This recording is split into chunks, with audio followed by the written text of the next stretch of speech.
Hello, everyone, and welcome back to another episode of our Cultural Conversations podcast. I'm Alex, and today I'm joined by my amazing co-host, Mia. How are you doing, Mia? I'm doing really well, Alex. I'm super excited about this episode because we're going to dive into one of the most beautiful and vibrant festivals celebrated around the world, Diwali, the Festival of Lights. That's right. Diwali is such a fascinating celebration. It's colorful, spiritual, joyful, and meaningful all at the same time. We thought it would be a perfect topic to explore in depth because Diwali is not just about lighting lamps and fireworks. It's about traditions, family, mythology, and even modern interpretations. Exactly. And we know many of our listeners might have heard of Diwali, but maybe don't know the deeper stories behind it.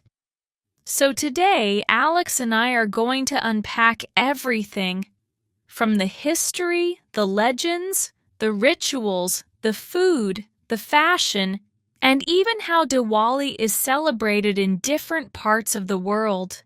And of course, we'll add our own reflections, stories, and fun comparisons to other festivals we've experienced. So sit back, grab some snacks, maybe a cup of chai, and let's jump right into it. Exactly, Alex. Diwali is so much more than just lights and sweets. It's about the emotions, memories, and that warm, festive vibe. Sharing our own stories will make it even more special. So Mia, let's start with the basics. If you had to explain Diwali to someone who has never heard of it, how would you describe it? That's a great starting point. I would say Diwali, also known as Deepavali, is one of the most important Hindu festivals, though it's also celebrated by Jains, Sikhs, and Buddhists in different ways. The word Deepavali comes from Sanskrit, Deepa meaning light and Avali meaning row. So literally, it translates to a row of lights. That already sounds beautiful. It really is. The essence of Diwali is about the victory of light over darkness, good over evil, and knowledge over ignorance. Traditionally, people light clay lamps, called diyas, decorate their homes with colorful rangoli patterns, burst fireworks, exchange sweets, and pray to deities like Lakshmi, the goddess of wealth and prosperity. I love that symbolism. It's almost universal, right? Like across many cultures, we find festivals that celebrate light, hope, and renewal. But Diwali has this deeply rooted spiritual and mythological background that makes it unique. Absolutely. And here's the interesting part. The legends behind Diwali vary depending on the region in India or even outside India where it's celebrated. Right, I've read about that. For example, in North India, people celebrate it as the day when Lord Rama returned to Ayodhya after 14 years of exile and defeating the demon king Ravana. Yes! That's probably the most popular version. The people of Ayodhya were so overjoyed that they lit rows of lamps to welcome him back, and that's said to be the origin of the lighting tradition. And in other regions, the stories differ, right? Exactly. In Gujarat, it's strongly associated with worshipping Lakshmi because it marks the start of the new financial year. For Sikhs, Diwali coincides with Bandi Chhor Divas, which commemorates the release of Guru Hargobind Ji from imprisonment. For Jains, it's the day when Lord Mahavira attained nirvana, so the meaning is multifaceted. That's so fascinating. So in one sense, Diwali is not just a festival. It's a kind of umbrella for different cultural and religious narratives. But the common thread is celebration, renewal, and light. Exactly. And I think that's what makes it so powerful and inclusive. You know, the way you described it, it makes me think it's like if Christmas, New Year, and Independence Day were rolled into one festival. Ha! That's a great comparison. In many ways, yes. It has the joy of Christmas with family gatherings and gift giving, the sense of renewal like New Year, and even the fireworks like Independence Day celebrations. I love it. Now, since we're diving deep, let's talk a little bit more about the history and mythology behind it. You mentioned Rama's return, but can we expand on that for our listeners? Sure. So the story of Rama comes from the ancient Indian epic, the Ramayana. Rama was the prince of Ayodhya who was exiled for 14 years along with his wife Sita and his brother Lakshmana. During this exile, Sita was kidnapped by Ravana, the demon king of Lanka. Rama, with the help of Hanuman and his army, fought a great battle, defeated Ravana, and rescued Sita. Epic storytelling right there. Definitely. After the victory, Rama, Sita, and Lakshmana returned to Ayodhya. The people lit thousands of oil lamps to celebrate their return, and that act of lighting lamps became symbolic of Diwali. I can totally picture the entire kingdom glowing with lamps. That must have been magical. And that's why even today, people light diyas during Diwali, symbolizing the light of goodness, truth, and hope. But then you also mentioned Lakshmi, the goddess of wealth. How does she connect to Diwali? Good question. In many parts of India, especially in the west and north, the third day of Diwali, which is the main day, is dedicated to Lakshmi Puja. People clean and decorate their homes to welcome Lakshmi because it's believed she only enters homes that are pure, well-lit, and welcoming. That explains the cleaning frenzy I've heard about before Diwali. Yes, it's very real. Families do a thorough cleaning of their houses, almost like spring cleaning but more intense. It's both symbolic, representing clearing away negativity, and practical, making the house ready for festivities. That's brilliant. So the mythology of Rama shows the triumph of good, while the worship of Lakshmi symbolizes prosperity and well-being. Together they make Diwali a festival that's about both spiritual and material renewal. Exactly. It's about balance, spiritual light, and worldly prosperity. You know, this makes me realize how layered Diwali really is. For some, it's about devotion and mythology. For others, it's about family traditions, prosperity, or just joy. And that's what makes it so universally appealing, even for people outside the culture. So Mia, in the last part, we covered how Diwali is celebrated. Rituals, decorations, food, fireworks. But I feel like what makes festivals truly special are the personal family traditions and the stories people carry with them. I completely agree. Because while there are common rituals across communities, every family adds its own touch, whether it's a special recipe, a unique way of decorating, or even small rituals passed down from grandparents.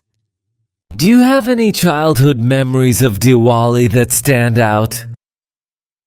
Oh, so many. I remember as a kid the excitement would start days in advance. My mom would start preparing sweets at home, especially ladoos and chaklis. The smell of roasting gram flour or frying snacks would fill the whole house. I can almost smell it just from your description. Ha. Exactly. Then my dad would take us shopping for new clothes. I still remember the thrill of choosing a bright, shiny dress, knowing I'd wear it for the main Diwali night. And on Diwali Day, my siblings and I would help decorate the entrance of our home with rangoli. Of course, it usually ended with colored powder all over our clothes. That sounds adorable. Did you ever try to make your own rangoli designs? Oh, yes, but they usually ended up looking like abstract art rather than elegant patterns. My grandmother used to say, it doesn't matter how it looks. It matters that you made it with love. That stayed with me. That's beautiful. It reminds me of how during Christmas, families decorate the tree together. It's less about perfection and more about the feeling of togetherness. Exactly. And speaking of funny memories, I remember once we had lit dozens of lamps outside and then it suddenly started raining. My siblings and I ran around trying to protect the flames with umbrellas, but of course most of them went out. We ended up laughing so hard and my grandmother said, "Well, the gods must want us to enjoy candlelight inside tonight." That's hilarious. So even when things go wrong, it becomes part of the memory. Yes, that's the charm of festivals. They're unpredictable but always memorable. What about you, Alex? Have you ever experienced Diwali personally? Actually, yes. A few years ago, I visited a friend in India during Diwali. It was in Delhi, and I have to say it was one of the most vibrant experiences of my life. Oh, tell me more. Well, first of all, the preparations started days before. My friend's family cleaned every corner of their house. On Diwali night, they had candles, fairy lights, and diyas everywhere. And then came the food. My favorite was the gulab jamun. I think I ate way too many. Haha, that's the Diwali effect. You can't stop at just one sweet. Exactly. And then the fireworks. I'll never forget standing on the rooftop and watching the whole city light up with fireworks. It felt like the sky was alive. That's the magic of experiencing Diwali in India. It's not just a family celebration. It feels like the entire community, even the entire city, is celebrating with you. Totally. And I also loved the sense of hospitality. Neighbors kept dropping by with sweets, wishing Happy Diwali. It reminded me of how during Christmas in my hometown, neighbors exchange cookies and gifts. Yes, that's a great comparison. Festivals often have universal themes: sharing, generosity, joy. Speaking of comparisons, I find it interesting to see how Diwali aligns with other festivals around the world. For example, Hanukkah is also called the Festival of Lights, right? Exactly. Hanukkah is celebrated by lighting candles for 8 nights, which is also symbolic of light triumphing over darkness. The parallel with Diwali is striking, even though the stories behind them are different. And then there's Christmas. Lots of lights, decorations, gifts, and family gatherings. Yes, and even Lunar New Year in China has similarities. Cleaning the house for good luck, lighting fireworks, wearing new clothes, and celebrating with family feasts. So in a way, Diwali is part of a global tradition of light festivals, where communities mark renewal, hope, and togetherness. Absolutely. Light has always been a universal symbol, whether it's candles, fireworks, lanterns, or diyas. It represents hope, clarity, and positivity, which are things every culture cherishes. I like that. So, if you think about it, celebrating Diwali is not just about one community. It's about tapping into a universal human need to find joy, light, and meaning. Exactly. And that's why Diwali is now celebrated all over the world. In countries like the UK, Canada, the US, Singapore, and Australia, communities organize Diwali events with music, dance, food stalls, and fireworks. I've seen that in London. Trafalgar Square hosts a massive Diwali festival every year, right? Yes, and it's beautiful. Thousands of people gather, regardless of religion or background, to celebrate together. It shows how Diwali has become not just a cultural event, but also a bridge between communities. That's really powerful. It reminds me of how festivals can break barriers. Food, lights, music, these things connect people more than differences divide them. Absolutely. And for diaspora communities, celebrating Diwali abroad is also a way of staying connected to their roots and passing on traditions to their children. That makes sense. And I imagine kids growing up in, say, the US get to celebrate Halloween, Thanksgiving, and Christmas, but also Diwali. It's like having the best of both worlds. Exactly, cultural fusion at its best. You know what's interesting? Even though Diwali has deep religious roots, the way it's celebrated today feels both traditional and modern. Some families focus more on the puja and rituals, while others highlight the food, lights, or social gatherings. That's true. Diwali has evolved over centuries, adapting to changing lifestyles, but the essence remains the same, celebrating light, prosperity, and family. So, if we zoom out a bit, Diwali is not just about lighting lamps, it's about lighting up life itself. Beautifully said, Alex. So Mia, we've been talking a lot about the beauty and traditions of Diwali, but I also think it's important to look at how the festival is evolving in today's world. Absolutely. Like all major festivals, Diwali has its challenges in the modern era. Some of the biggest ones include pollution, commercialization, and sustainability. Yeah, I've read that fireworks, while beautiful, cause a lot of air and noise pollution. That's right. In many cities, especially in India, the air quality dips significantly after Diwali night because of the smoke from firecrackers. And the noise can also affect the elderly, pets, and even people with health conditions. That's tough, but I've also heard that in recent years, there's been a push toward eco-friendly celebrations. Yes, and that's one of the really inspiring aspects.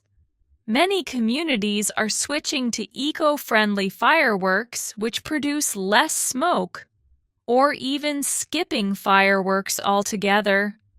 Instead, they focus more on lamps, lights, and family gatherings. That's a nice shift. After all, the original idea of Diwali was about light, not necessarily about loud noises. Exactly.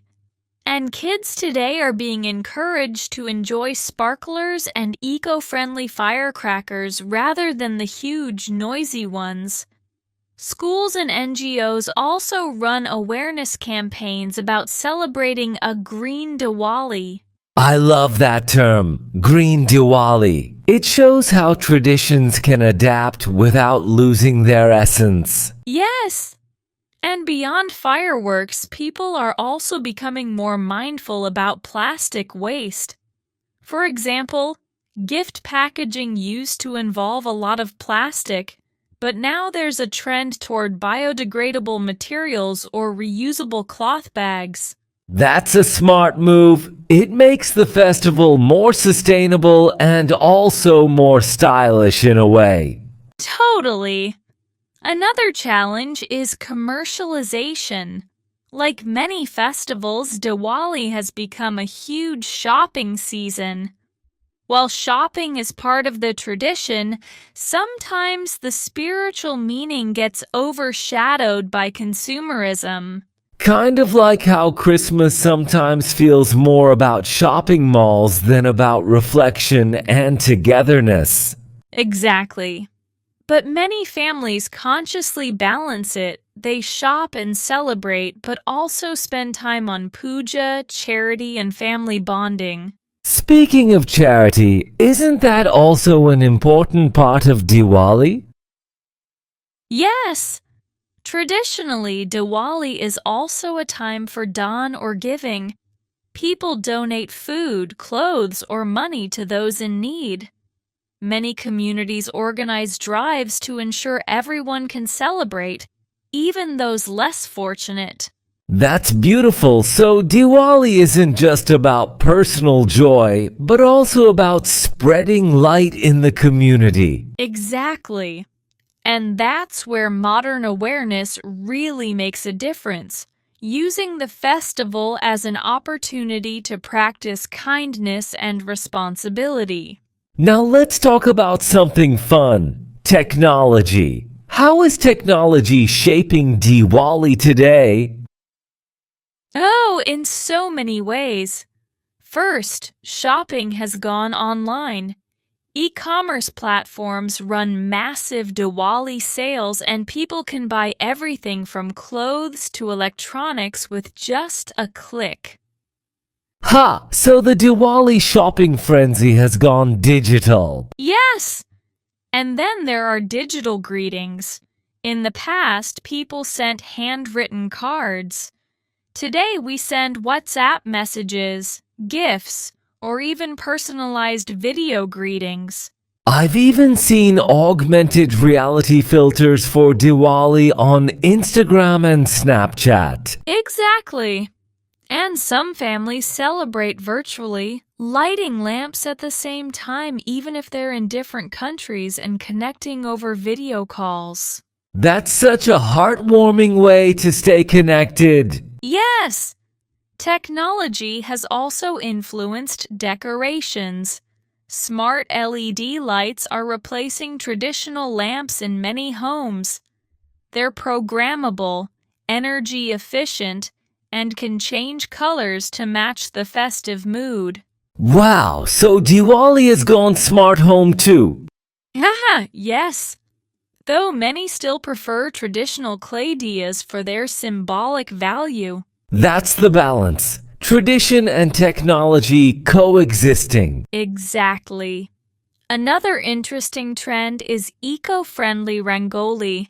People now use organic powders, flower petals, or even recycled materials instead of chemical colors. That's creative and environmentally conscious. Yes!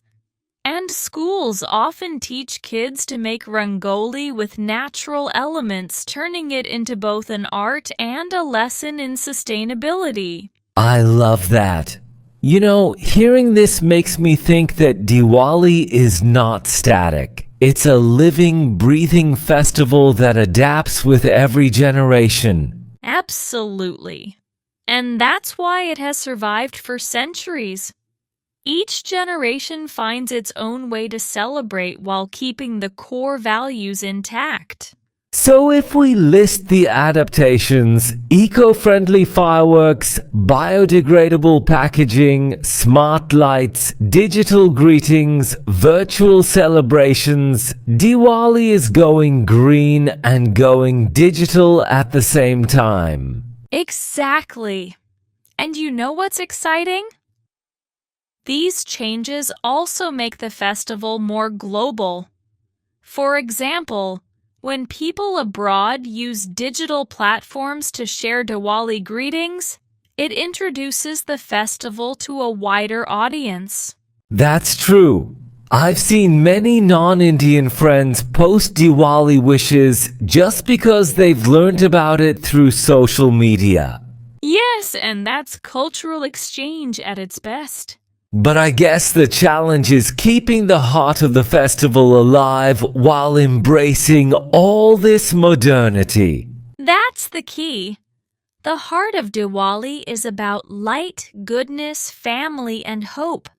As long as those remain, the form can evolve. Well said, Mia. I feel like Diwali is a perfect example of how traditions can survive modernization, not by resisting change, but by adapting while staying true to core values. Absolutely. That's the light of Diwali.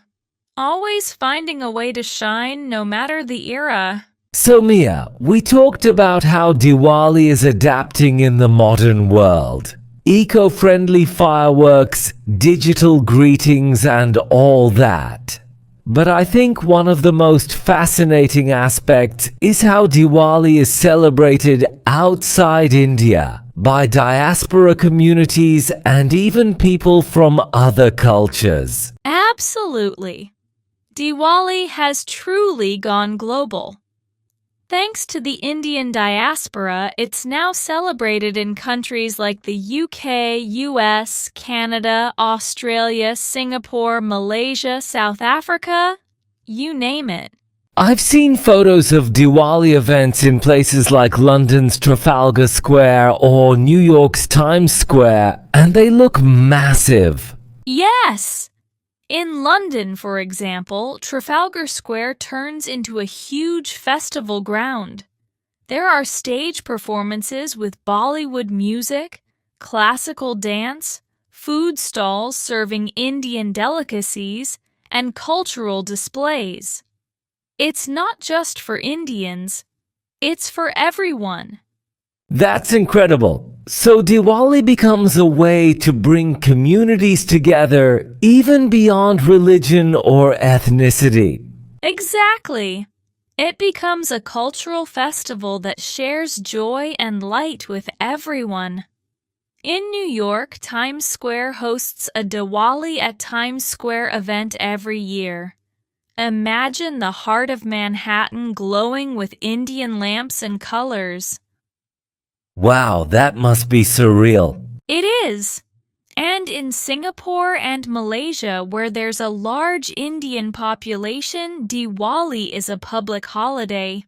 The streets of Little India in Singapore are decorated with lights, arches, and colorful displays. It feels like a carnival. I love that. So even thousands of miles away from India, people can feel the Diwali spirit. Yes! And it's not just about maintaining traditions, it's also about adapting them. For example, in Canada or the US, where the weather might be cold during Diwali, families celebrate indoors with candles and fairy lights rather than outdoor lamps. That makes sense. And I guess kids growing up abroad experience a fusion. They might celebrate Halloween in October, then Diwali, then Thanksgiving, then Christmas, all in a row. Exactly. It's like a multicultural festival season, and that gives them a rich, layered identity. That's really beautiful. It shows how culture isn't about choosing one over the other, but blending and celebrating all. Right. And I think Diwali also becomes a way for second or third generation kids to connect with their heritage.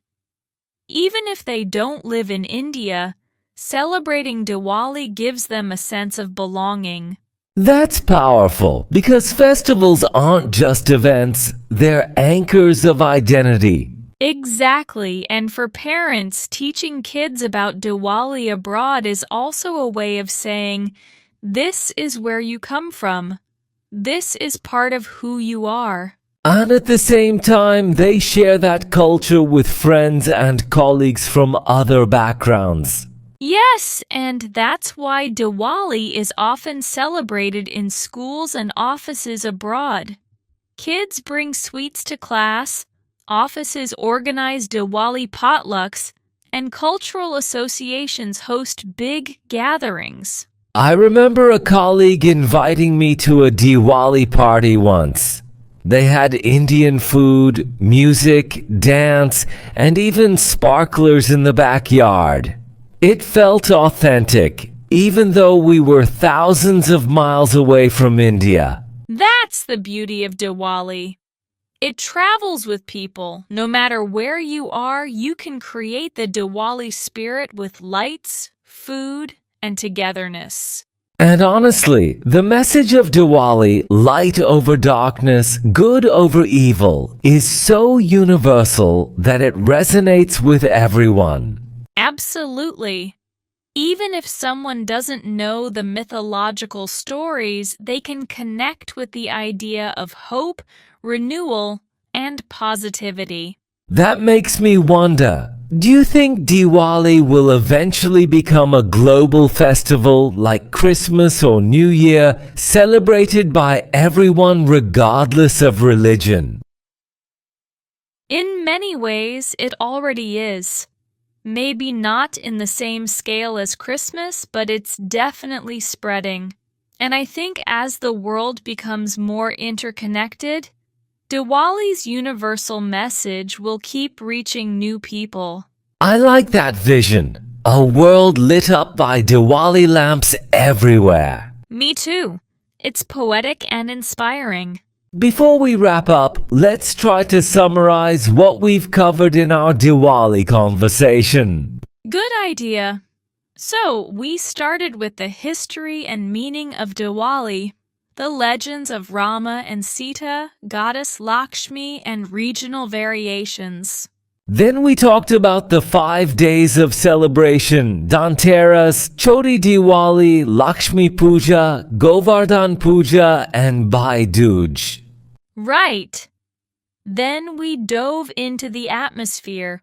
Lights, rangoli, shopping, new clothes, fireworks, and of course the delicious sweets and snacks. We also shared personal stories and compared Diwali to other global festivals like Christmas, Hanukkah, and Lunar New Year. We explored modern challenges like pollution and commercialization, and the ways people are adapting with eco-friendly and digital Diwali practices. And finally, we looked at how Diwali is celebrated globally by diaspora communities and across cultures, spreading its message of light and joy everywhere. Exactly. So in the end, Diwali is not just a festival. It's a symbol of resilience, renewal, and unity. Beautifully said, Mia. Well, Alex, I think this has been one of my favorite podcast conversations yet. Talking about Diwali has made me feel festive already. Same here. I feel like I've traveled through time and space, from ancient legends to modern cities, from India to the world. And that's the magic of Diwali. It connects the past with the present, tradition with innovation, and people across cultures. To our listeners, whether you celebrate Diwali or not, we hope this episode gave you insight into the Festival of Lights and maybe even inspired you to light a lamp of positivity in your own life. Yes! Remember, Diwali is about light overcoming darkness, hope shining through challenges, and joy shared with others. And that's a message all of us can carry forward. So with that, we wish you all a very happy Diwali, or as they say in India, Shubh Deepavali. Thank you for joining us. Until next time, keep celebrating life, keep spreading light, and keep finding joy in the little things. This is Alex. And Mia.